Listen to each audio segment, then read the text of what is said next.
Lahat po ba ng tao mapupunta sa langit? Ay hindi. Lahat ng tao ay pupunta sa impyerno.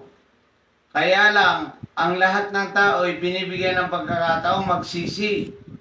Ang pupunta sa langit, yung mga nagsisisi lamang at tumatalikod sa kasalanan, siya ay maliligtas. Yun ay nagmula sa Lucas. Babasahin ko nil ang Lucas chapter 15 kung sino talaga ang papasok sa langit.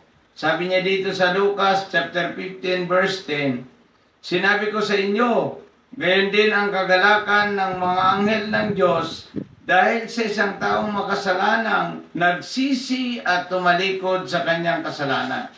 Kung ang tao pala ay magsisisi at tatalikod sa kasalanan at tatanggapin si Jesucristo bilang Panginoon at tagapagligtas ng kanyang buhay, siya ay maliligtas, siya ay papasok sa langit sapagkat si Jesucristo lamang ang kaligtasan ng lahat ng tao.